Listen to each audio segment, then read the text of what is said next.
আসসালামু আলাইকুম। আশা করি সবাই ভালো আছেন। সাম্প্রতিক সময়ে হাইকোর্ট কোটা সংক্রান্ত একটা ডিসিশন জানানোর পরে এই কোটার ব্যাপারটা নিয়ে চারপাশ আবার সরগরম হয়ে গেছে। তো আমি এই বক্তব্যের ভেতরে আমি চারটা ব্যাপার একটু আলোচনা করার চেষ্টা করব। নাম্বার ওয়ান, হাইকোর্ট আসলে কি রায় দিল যে যার প্রেক্ষিতে এই ধরনের সরগরম একটা অবস্থা তৈরি হয়ে গেল। দুই নাম্বার, আমি একটু আলোচনা করব এরপর লিগ্যালি কিভাবে প্রসিড করা যায় হাইকোর্টের এই ডিসিশনের পক্ষে বা বিপক্ষে। তারপরে তৃতীয়ত আমি যে আলোচনাটা করব সেটা হলো কোটার যে সিস্টেমটা চালু আছে সেই ব্যাপারটা আসলে যৌক্তিক নাকি অযৌক্তিক, সেটা আমি সংবিধানের ভেতর থেকে আমি একটু ব্যাখ্যা করার চেষ্টা করব। আর চার নাম্বার যে পয়েন্ট আমি আলোচনা করার চেষ্টা করব, সাধারণ যেসব শিক্ষার্থী আছে তারা যদি নিজেদেরকে মনে করে যে তারা বৈষম্যের শিকার হচ্ছে, তাদের এখন কি করা উচিত বা কিভাবে চিন্তা ভাবনা করা উচিত। তো এই চারটা বিষয় নিয়ে আমি আলোচনা করব। তাহলে আলোচনাটা আমরা শুরু করি। সবার আগে আমি একটু প্রেক্ষাপট আলোচনা করি। 2018 সালের এপ্রিল মাসে মানে পুরো দেশে কোটা সংস্কার আন্দোলন চলে, সাধারণ শিক্ষার্থীরা এই আন্দোলন গড়ে তুলেছিল। তখন আমি ঢাকা বিশ্ববিদ্যালয়ের মাত্র সেকেন্ড ইয়ারে ওঠা স্টুডেন্ট ছিলাম। আমরা নিজেরাও সেই আন্দোলনে পার্টিসিপেট করেছিলাম। তো সেই আন্দোলন যখন তুমুল আকার লাভ করলো, একটা পর্যায়ে গিয়ে 2018 সালের অক্টোবর মাসে জনপ্রশাসন মন্ত্রণালয় একটা প্রজ্ঞাপন জারি করলো। সেই প্রজ্ঞাপনের ভাষাটাকে যদি আমি কোট করি, প্রজ্ঞাপনের ভাষাটা শুধুমাত্র কিন্তু এইটা ছিল না যে বিসিএস এর কোটাটা থাকবে, বিসিএস এর চাকরিতে কোটা বিলোপ। সেই ভাষাটা এমন ছিল যে যে কোনো সরকারি দপ্তর, স্বায়ত্তশাসিত, আধা স্বায়ত্তশাসিত প্রতিষ্ঠান এবং বিভিন্ন কর্পোরেশনের চাকরির ক্ষেত্রে প্রচলিত কোটার বিলোপ ঘটেছিল। খেয়াল করে দেখেন, শুধুমাত্র কিন্তু বিসিএস কেন্দ্রিক চাকরি না, আরো অনেকগুলা ধাপে ধাপের চাকরিতে যে কোটা ছিল প্রত্যেকটা কোটাই কিন্তু বিলোপ করা হয়েছিল ওই প্রজ্ঞাপনের মাধ্যমে। সেই ব্যাপারটাই এক্সিকিউটেড হয়ে এতদিন ধরে চলছিল, কিন্তু তার ফলশ্রুতিতে যেটা হলো, একটা রিট করা হয় হাইকোর্টে। সেই রিটটা করেছিল মুক্তিযোদ্ধা কোনো একটা সন্তান কমান্ডের কেউ একজন এবং তার আশেপাশে আরো কয়েকজনকে নিয়ে রিট করেছিল।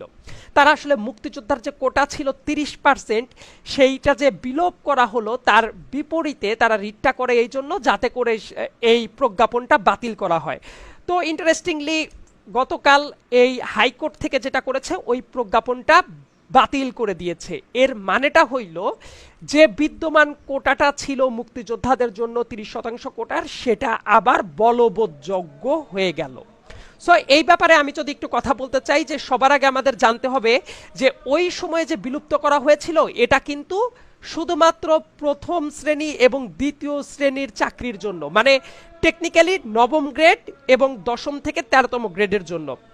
তৃতীয় শ্রেণী চতুর্থ শ্রেণীর যে চাকরিটা ছিল সেগুলোর জন্য কিন্তু ওই কোটা ব্যবস্থা কিন্তু যেরকম ছিল সেই রকমই ছিল। এবং উপরন্তু আরও একটা ব্যাপার, আপনারা জানেন মুক্তিযোদ্ধাদের সন্তান যারা, তারা কিন্তু সরকারি চাকরির যে বয়সের যে সময়সীমা অর্থাৎ 30 বছর, তারা কিন্তু এডিশনালি 2 বছর পায়, অর্থাৎ তাদের জন্য সরকারি চাকরি প্রবেশের বয়সসীমা 32 বছর।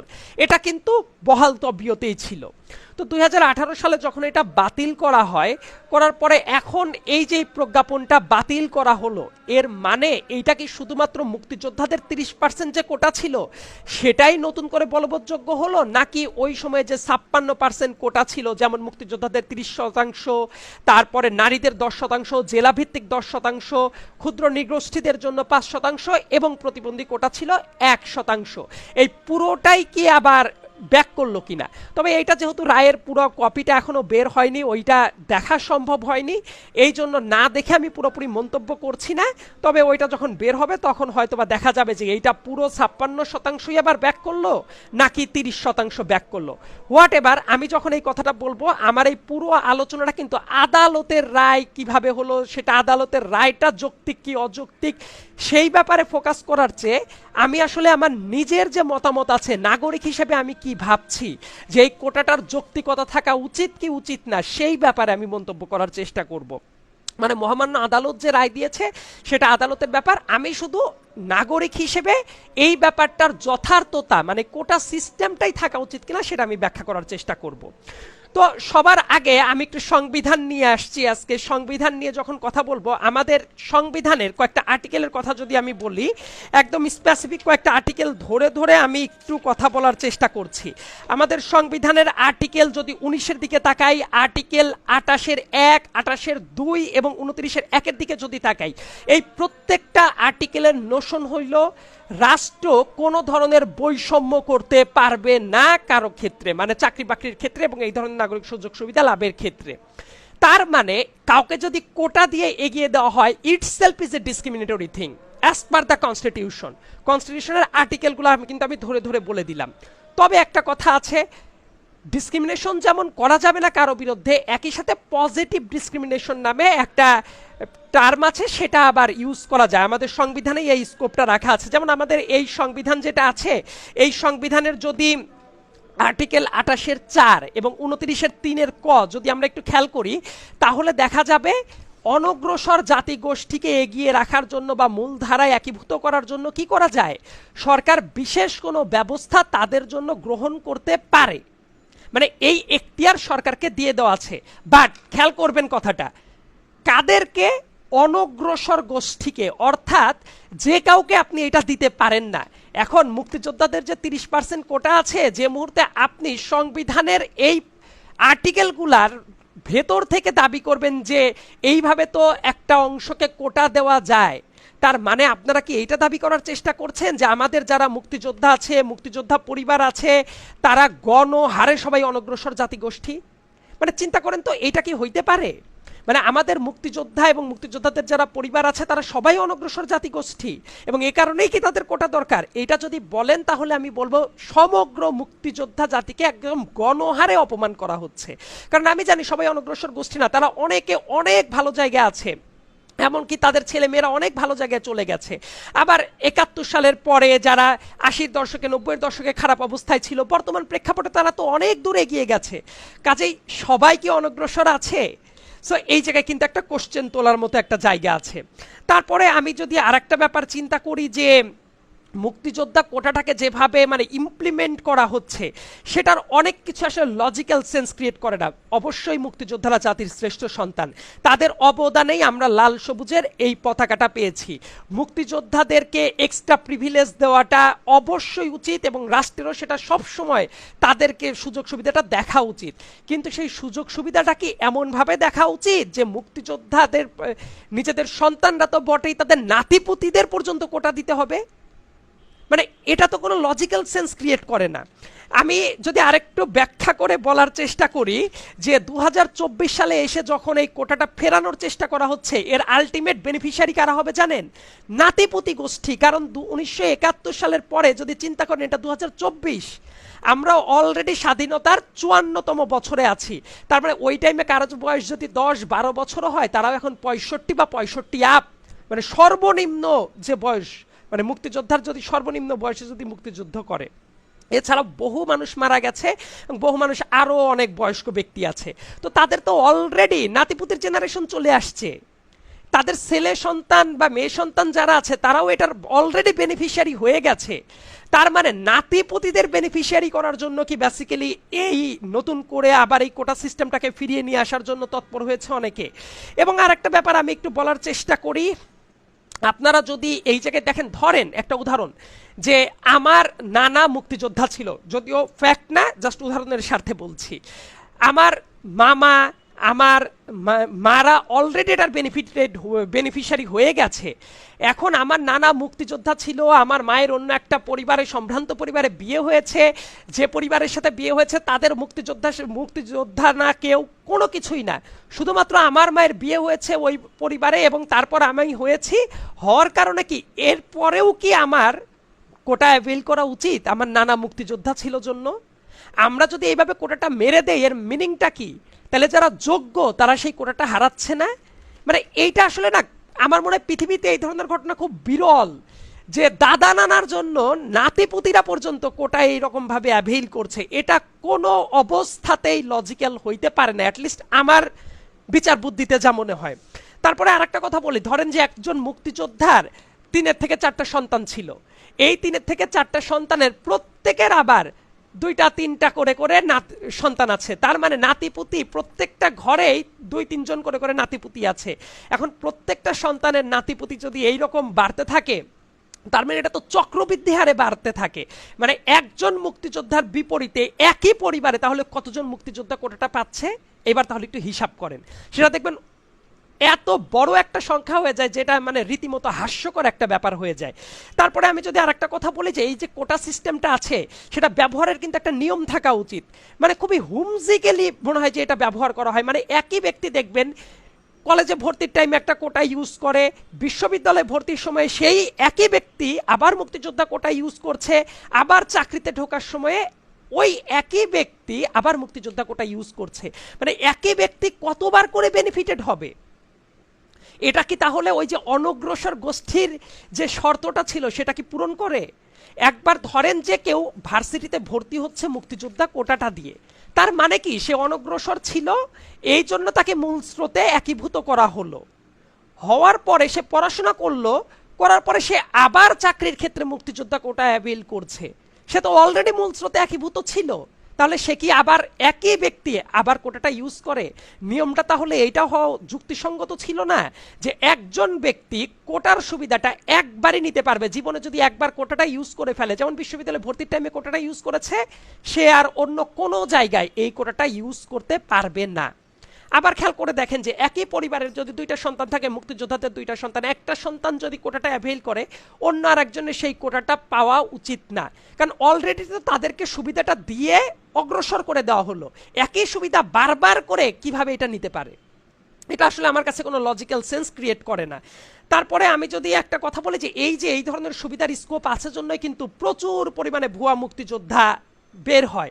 ইদানিং দেখবেন যে অনেক বড় বড় পদে বসেও ভুয়া মুক্তিযোদ্ধা সার্টিফিকেট দিয়ে তাদের জব সিকিউর করেছে, তাদের ছেলে মেয়ে মানে তাদের ছেলে মেয়ে নাতিপুতি সবার জব সিকিউর করছে ভুয়া মুক্তিযোদ্ধা দিয়ে সার্টিফিকেট দিয়ে। এরকম ভুয়া মুক্তিযোদ্ধার সার্টিফিকেট নিয়েছে এমন কি নজিরের অভাব আছে? একটু খেয়াল করে দেখেন, আশেপাশে কিন্তু প্রচুর নজির আছে এরকম। আর অনেকে দাবি তুলছেন যে 100% কোটা থাকা উচিত না। হ্যাঁ, তাদের পক্ষেও বর্তমানে অবশ্যই দাবি আছে। তবে আমার যদি ব্যক্তিগত মতামতকেও শুনতে চান, আমার ব্যক্তিগত অভিমত হলো একেবারে 100% যদি তুলে নাও দেওয়া যায়, অ্যাটলিস্ট মানে ক্ষুদ্র নিগোষ্ঠী যারা আছে বা প্রতিবন্ধী যারা আছে তাদের জন্য প্রপোর্শনেট একটা কোটা থাকতে পারে। নারীদের যে কোটা একটা সময়ে অনেক যৌক্তিক ছিল, কিন্তু বর্তমান সময়ে এসে আর ওই অনুপাতে যৌক্তিক নাই যেটা আজ থেকে 15, 20, 25 বছর আগে যৌক্তিক ছিল। ঢাকা বিশ্ববিদ্যালয়ের অনেক মেয়েদেরকে আমি লিখতে দেখেছি যে নারীদের জন্য এই কোটা থাকাটা অবমাননাকর। তো আমার যেটা কথা, বর্তমান সময়ে এসেও আমার ব্যক্তিগত অভিমত হলো ক্ষুদ্র নিগোষ্ঠী, প্রতিবন্ধী এবং নারী থেকে শুরু করে আরো যদি কোনো যৌক্তিক টার্ম থাকে, সব কিছু মিলিয়ে সর্বোচ্চ 5% কোটা রাখা যেতে পারে, এর বেশি কোনো অবস্থাতেই না। বাদবাকিটা অবশ্যই মেধার ভিত্তিতে হওয়া উচিত। এবং আরেকটা ব্যাপার যদি আমি একটু বলি যে 2018 সালে যখন আমরা রাস্তায় নেমেছিলাম, তখনও একটা জিনিস দেখেছি, কালকে যখন কোর্টের ডিসিশন হওয়ার পরে সাধারণ শিক্ষার্থীরা ফুঁসে উঠেছে, তখনও একটা ব্যাপার দেখেছি, অনেক মুক্তিযোদ্ধার সন্তান, মুক্তিযোদ্ধার নাতি নাতনি যারা আছে তারাও বলছে এইভাবে কোটার দাবি করাটা তাদের মুক্তিযুদ্ধ যারা করেছে তাদের পরিবারে তাদের জন্য অপমান সূচক। মানে এইটাকেও কিন্তু সবাই অ্যাভিল করতে চাচ্ছে না। এরকম নজির বহু আছে, আমাদের ক্লাসমেটরা আছে কয়েকজন, তাছাড়া আমার বিশ্ববিদ্যালয়ে আমি অনেককে দেখেছি যারা বলছে তারা কিন্তু মুক্তিযোদ্ধা পরিবারের সন্তান বা মুক্তিযোদ্ধা পরিবারের নাতিপুতি, তারা বলছে যে না, এই জাতীয় কোটা থাকা বর্তমান প্রেক্ষিতে কোনো মতেই উচিত না। মানে তারা যে চায় না এমনও আছে। আর একটা কথা বলেন তো, যারা বর্তমানে বাংলাদেশে জীবিত মুক্তিযোদ্ধা আছে তাদের সাক্ষাৎকার নেন তো, যে তারা কি তাদের নাতিপুতিরা কোটা পাবে এই জন্য কি মুক্তিযুদ্ধ করেছিল? এটা কি তাদের উদ্দেশ্য ছিল? তাহলে কেন আমরা তাদের মহান উদ্দেশ্যকে এইভাবে মানে স্বার্থান্বেষী মহলের উদ্দেশ্য দিয়ে জাস্টিফাই করার চেষ্টা করছি? আমার কাছে মনে হয় এটা আমাদের মহান মুক্তিযোদ্ধা যারা আছেন তাদের প্রতি একটা বড়সড় অবমাননা করছি। আর আরেকটা ব্যাপার হলো, কোর্ট এখন মানে লিগ্যাল প্রসিডিংস কি আছে সামনে, এই ব্যাপারটা যদি আমি একটু বলার চেষ্টা করি। হাইকোর্ট যেটা ডিসিশন যেটা দিয়েছে, মানে ওই প্রজ্ঞাপনটা বাতিল করে দিয়েছে, এরপরে রাষ্ট্রপক্ষের যদি সদিচ্ছা থাকে অবশ্যই এটা আপিলের করার দিকের প্রক্রিয়া যেটা আছে সেটা গ্রহণ করা উচিত। তার আগে অ্যাপিলের ডিভিশনের যে চেম্বার কোর্ট আছে সেই জায়গায় গিয়ে বর্তমান যে প্রজ্ঞাপনটা স্থগিত করলো এটার পরে একটা স্টে অর্ডার নেওয়া উচিত, যাতে এই যে বাতিল যেটা ছিল সেটা যাতে চলতেই থাকে। এবং তারপরে আমি যেটা বলবো যে আপিল করার যে প্রক্রিয়া সেটার দিকে অবশ্যই তাদের সদিচ্ছা খুবই তড়িৎ গতিতে নেওয়া উচিত। মামলার মূল কপি পাওয়ার মানে সাথে সাথে একদম তড়িৎ গতিতেই এটা করা উচিত। আর সাধারণ শিক্ষার্থীদের উদ্দেশ্যে আমার ছোট্ট কয়েকটা কথা, যে মুহূর্তে এই জাতীয় মানে ক্ষোভের বহিঃপ্রকাশ যখন ঘটে বা সবাই একমত হতে থাকে, তখন দেখা যায় এক শ্রেণীর স্বার্থান্বেষী মহল তৈরি হয়, যারা বলার চেষ্টা করে অমকে আসলে এই আন্দোলন হবে না, তমককে আমাদের সাথে নিব না, অমককে দরকার নাই। মনে রাখবেন, এই জাতীয় কথাবার্তা যারা বলবে এদের অবশ্যই কোনো অসৎ উদ্দেশ্য আছে। কারণ এটা প্রত্যেকটা শিক্ষার্থীর, যারা বিশ্ববিদ্যালয়ের ছাত্রছাত্রী আছে, যারা বিভিন্ন কলেজে পড়াশোনা করছে, তাদের এটা নৈতিক দাবি, একটা যৌক্তিক একটা দাবি, এবং এটা প্রত্যেকের ভাত ভিক্ষার সাথে জড়িত। কাজেই এই জায়গায় কেউ যদি বলেন যে এই জায়গায় এ গোষ্ঠী আসতে পারবে না, বি গোষ্ঠী আসতে পারবে না, তখনই মনে রাখবেন তারা আসলে প্রকৃতপক্ষে চায় না যে সাধারণ স্টুডেন্টদের দাবি অর্জিত হোক। এই জায়গায় সাধারণ শিক্ষার্থীদের দাবি একটাই, যে এই জায়গায় কারা কারা চায় যে এই যে কোটা আবার চালু হচ্ছে এটার বিরুদ্ধে কারা, এটার যৌক্তিকতা তুলে ধরে কারা ভয়েস রেজ করতে চায়। যারা করবে সবাই এক পক্ষের। মানে এই জায়গায় দয়া করে কোনো বিভক্তি বিভাজনের দিকে আগাবেন না, এবং এই জাতীয় কাজ করে যে অমক আসতে দিব না আমাদের আন্দোলনে, তমক আসতে পারবে না, এই জাতীয় কাজ কারবার করা মানে হলো আপনাদের দাবিকে একদম বিসমিল্লাতেই মেরে ফেলা। আশা করি যারা এই ধরনের মানে সুবিধাজনক কাজ করার চেষ্টা করবে তাদেরকে নিজেদের ভেতরে একটু চিহ্নিত করে রাখবেন। এরা দেখবেন আপনাদের দাবির ন্যায্যতাকে নষ্ট করে ফেলবে। আর অনেকেই আমরা আছি শুধুমাত্র যখন নিজেদের গায়ে আঘাত লাগে তখন আমরা কথা বলি। মানে এই যে সব সময় চুপচাপ, যখন দেখলাম সারাক্ষণ পড়াশোনা করি একটা সরকারি চাকরির জন্য এবং এই জায়গায় কোটা সিস্টেম চালু হয়ে যাচ্ছে, তখন আবার আন্দোলনে ফুঁসে উঠছেন। তো আসলে ব্যাপারটা কি, যখন যে জায়গায় অবিচার হয় প্রত্যেকেরই কথা বলা উচিত নাগরিক হিসেবে। আমি জানি অনেক বিশ্ববিদ্যালয়ের অনেক স্টুডেন্টরা আছেন নিজেদের গায়ে কখনো আঘাত না লাগলে সরাসরি অন্যের পর অন্যায় অবিচার হচ্ছে সেটা দেখে কথাবার্তা বলেন না। এটা দেখে আমার খুবই লজ্জা লাগে যে আসলে তো মানুষ হিসেবে আমাদের কিছু দায় দায়িত্ব আছে। আমি কিন্তু ব্যক্তিগতভাবে এই যে কোটা যদি থাক বা বাতিল হোক, আমি এটার দ্বারা ভিকটিম না, কারণ আমি পাবলিকলি ঘোষণাই দিয়েছি আমি কোনো সরকারি চাকরি করব না বা এই জাতীয় চাকরি করবই না আমি কখনো। তো আমি কেন তাহলে কথা বলছি? কারণ আমি জানি যে এইটার সাথে মানে অগণিত সাধারণ শিক্ষার্থী যারা আছে তাদের ভবিষ্যৎ জড়িত, তাদের পরিবারের স্বার্থ জড়িত, তাদের ভাত ভিক্ষার স্বার্থ জড়িত। এই জন্য আমি ব্যক্তিগতভাবে যদিও ভিকটিম না, তারপরেও সাধারণ শিক্ষার্থীদের পক্ষে ভয়েস রেইজ করার তাগিদ অনুভব করছি। কারণ যে জায়গাতেই অন্যায় হোক না কেন, আমি নিজে ব্যক্তিগতভাবে ভিকটিম কিনা আমি এটা যাচাই করার চেষ্টা করি না। আমি জনসাধারণের স্বার্থকে মনে করি নাগরিক হিসেবে সেটা অ্যাড্রেস করা আমার নিজেরও দায়িত্ব। এই তো এতটুকুই বলার ছিল। ধন্যবাদ সবাইকে।